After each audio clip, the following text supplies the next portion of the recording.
ഉത്തരേന്ത്യൻ സംസ്ഥാനങ്ങളിൽ കനത്ത മഴ തുടരുകയാണ്. ഹിമാചൽ പ്രദേശ്, ഉത്തരാഖണ്ഡ് സംസ്ഥാനങ്ങളിൽ മണ്ണിടിച്ചിലിൽ വൻ നാശനഷ്ടമാണ് ഉണ്ടായത്.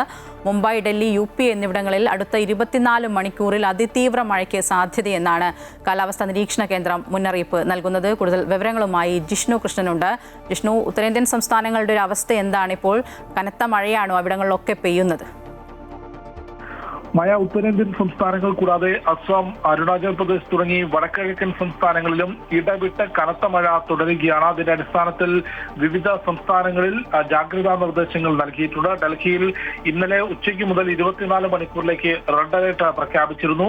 ഏറ്റവും കൂടുതൽ നാശനഷ്ടം ഉണ്ടായിട്ടുള്ളത് ഉത്തരാഖണ്ഡ്, ഹിമാചൽ പ്രദേശ് സംസ്ഥാനങ്ങളിലാണ്. ഉയർന്ന പ്രദേശങ്ങളിൽ മണ്ണിടിച്ചിൽ വലിയ നാശനഷ്ടങ്ങൾ ഉണ്ടാക്കി, കെട്ടിടങ്ങൾ തകർന്നിട്ടുണ്ട്. ഹിമാചൽ പ്രദേശിലാണ് 4 മരണം റിപ്പോർട്ട് ചെയ്തിട്ടുള്ളത്. കൂടാതെ ജമ്മു കാശ്മീരിലും കനത്ത മഴയും മിന്നൽ പ്രളയവും ഇന്നലെ വലിയ നാശനഷ്ടങ്ങൾ ഉണ്ടാക്കിയിരുന്നു. റോഡും കെട്ടിടങ്ങളും തകർന്നു. ഏറ്റവും പുതിയ റിപ്പോർട്ട് കാലാവസ്ഥാ നിരീക്ഷണ കേന്ദ്രം നൽകുന്നത് വടക്കിഴക്കൻ സംസ്ഥാനങ്ങളിലും ഒപ്പം UP, ഡൽഹി, മഹാരാഷ്ട്ര തുടങ്ങിയ മേഖലകളിലും അടുത്ത 24 മണിക്കൂറും ഇടവിട്ട അതിതീവ്ര മഴ ലഭിക്കും എന്നുള്ള മുന്നറിയിപ്പാണ് കാലാവസ്ഥാ നിരീക്ഷണ കേന്ദ്രം നൽകിയിട്ടുള്ളത്. മുംബൈയിൽ കഴിഞ്ഞ 24 മണിക്കൂർ അധികമായി കനത്ത മഴ തുടരുന്നത് മുംബൈ നഗരത്തിന്റെ പല സ്ഥലങ്ങളെയും വെള്ളപ്പൊക്കത്തിന് കാരണമാക്കിയിട്ടുണ്ട്. അത് ജനജീവിതം ദുസ്സഹമാക്കിയിട്ടുണ്ട്. വിവിധ സംസ്ഥാനങ്ങളിലെ സ്ഥിതിഗതികൾ കേന്ദ്ര സർക്കാർ നിരീക്ഷിച്ചു വരികയാണ്.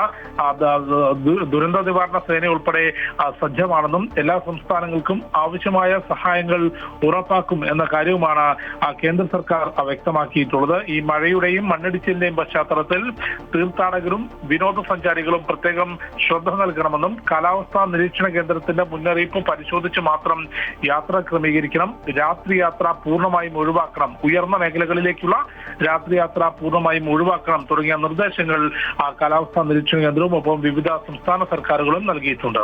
മായ, ശരി. ഉത്തരേന്ത്യൻ സംസ്ഥാനങ്ങളിലാണ് കനത്ത മഴ തുടരുന്നത്. പലയിടത്തും വെള്ളക്കെട്ടും അതുപോലെ മണ്ണിടിച്ചിലും ഒക്കെ ഉണ്ടായി, ഗതാഗത തടസ്സങ്ങളൊക്കെ ഉണ്ടായിട്ടുണ്ട്. ജിഷ്ണു ആണ് വിവരങ്ങൾ നൽകിയത്.